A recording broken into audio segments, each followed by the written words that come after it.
அனைவருக்கும் வணக்கம். இன்றைக்கி வந்து ரொம்பவே டேஸ்டியான வேர்க்கடலை வச்சு ஒரு கிரேவி ரெசிபி தான் பார்க்க போகிறோம். இது வந்து இட்லி, தோசை, சப்பாத்திக்கெல்லாம் ரொம்ப டேஸ்டியாக இருக்கும். வேர்க்கடலையில் வந்து ப்ரோட்டீன் கண்டென்ட் ரொம்பவே அதிகமாக இருக்குது. அதனால் நம்ம வந்து காலையில் ஈவினிங் 2 வேளையிலுமே வந்து டிஃபனுக்கு இந்த ஃபுட்டை பயன்படுத்தலாம். இது எப்படி செய்கிறதுன்னு பார்க்கலாம். ரொம்ப ஈஸி. ஒரு கடாயை வச்சுட்டு 1 டேபிள் ஸ்பூன் அளவுக்கு எண்ணெய் விட்டுக்கிறேன். கொஞ்சமாக கடுகு தாளிச்சுக்கிறேன். கடுகு நல்லா பொரிஞ்ச உடனே தேவையான அளவு பச்சை மிளகாய் சேர்த்துக்கிறேன். என்னோடது வந்து ரொம்ப காரமாக இருக்கும், அதனால் நான் 4 மட்டும் சேர்த்துக்கிறேன். அதுக்கப்புறம் இஞ்சி பூண்டு நல்லா தட்டி சேர்த்துக்கிறேன். அதுக்கப்புறம் கருவேப்பிலை, இது எல்லாமே ஒன்று ஒன்றா சேர்த்துக்கலாம். நீல வாக்கில் கட் பண்ண வெங்காயம் 2 சேர்த்துக்கிறேன். கொஞ்சம் நல்லா வதக்கிக்கலாம். கண்ணாடி பதம் வந்த உடனே நம்ம தக்காளி சேர்த்துக்கலாம். ரெண்டுமே வந்து கொஞ்சம் நீல வாக்கில் வெட்டினோம் அப்படின்னா கிரேவிக்கெல்லாம் ரொம்பவே நல்லாயிருக்கும்.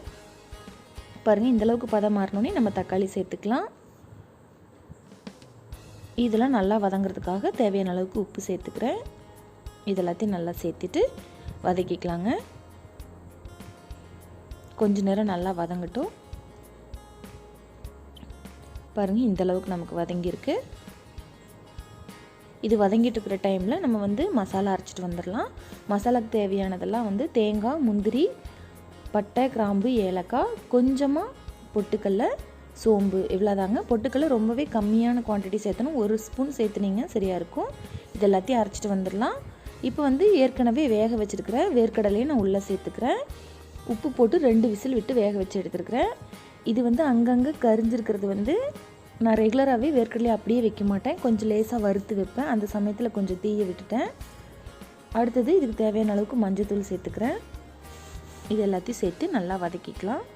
ஏற்கனவே வெந்திருக்கிறதுனால கொஞ்சம் நேரம் வதக்கினா போதும். ஒரு 2 நிமிஷம் மூடி வச்சுட்டு அதுக்கப்புறம் நம்ம அரைச்சி வச்சுருக்கிற பேஸ்ட்டை உள்ளே சேர்த்துக்கலாம். இது வந்து கலர் வெள்ளையாக தாங்க இருக்கும், ஒயிட் குருமா மாதிரி தான் இருக்கும். நம்ம இதுக்கு பதிலாக காய்கறிகள் சேர்த்து ஒயிட் குருமா மாதிரியும் இதை நம்ம வந்து செய்யலாங்க. இதே மெத்தடில் பாருங்கள், நான் அரைச்சி வச்சுருக்கிற பேஸ்ட்டை இதில் உள்ளே சேர்த்துக்கிறேன். இது எல்லாத்தையும் நல்லா சேர்த்து கலந்து விட்டுடலாம். கொஞ்சம் நேரம் வேகட்டும். மீடியம் ஃப்ளேமில் வச்சு வேக விடுங்க. பொட்டுக்கடலை சேர்த்துனதுனால சீக்கிரமாகவே அடி பிடிச்சிரும். அதனால் கொஞ்சம் நேரம் வேக விட்டால் போதும். அப்பப்போ கலந்து விட்டுக்கிட்டே இருக்கலாம். நான் ஒரு 2 நிமிஷம் மூடி போட்டு வேக விட்டுறேன். இந்த மாதிரி கொதிநிலைக்கு வரும்போது கொஞ்சமாக கறி மசாலா தூள் சேர்த்துக்கலாங்க. காரத்தை செக் பண்ணிவிட்டு வேணும்னா கொஞ்சம் காரத்தூள் கூட நீங்கள் சேர்த்துக்கோங்க. அதுக்கப்புறம் மேலே கொத்தமல்லி தூவிட்டு ஒரு 2 நிமிஷம் விட்டோம் அப்படின்னா கமகமன் வாசனையோட சூப்பரான கிரேவி ரெடி ஆகிடும். இது வந்து நம்ம இட்லி, தோசை, சப்பாத்தி இது எல்லாத்துக்குமே ரொம்ப நல்லா இருக்குங்க. ரெகுலராக ஒரே மாதிரி செய்யாமல் இந்த மாதிரி ஒரு முறை வேர்க்கடலை வச்சு செஞ்சு பாருங்கள். இப்போ இந்த அளவுக்கு நமக்கு கிடச்சிருக்கு. நான் வந்து இன்றைக்கி தோசையோடு பரிமாறுறேன். நீங்கள் சப்பாத்தி, நான் எது கூட வேணால் பரிமாறலாங்க. ரொம்ப டேஸ்டியாக இருக்கும். நம்ம வந்து தோசை ஊற்றிக்கலாம். கொஞ்சமாக நல்லெண்ணெய் விட்டு திருப்பி போட்டு எடுத்து நம்ம ரெடி பண்ணி வச்சுருக்கிற கிரேவி வச்சு பரிமாறணும் அப்படின்னா சூப்பராக கமகமன் வாசனையோட நமக்கு வந்து தோசையும் வேர்க்கடலை கிரேவியும் ரெடி ஆகிடுச்சு. நீங்களும் ட்ரை பண்ணி பார்த்துட்டு எப்படி வந்துச்சுன்னு எனக்கு கமெண்ட் பண்ணுங்கள். தேங்க்யூ ஃபார் வாட்சிங்.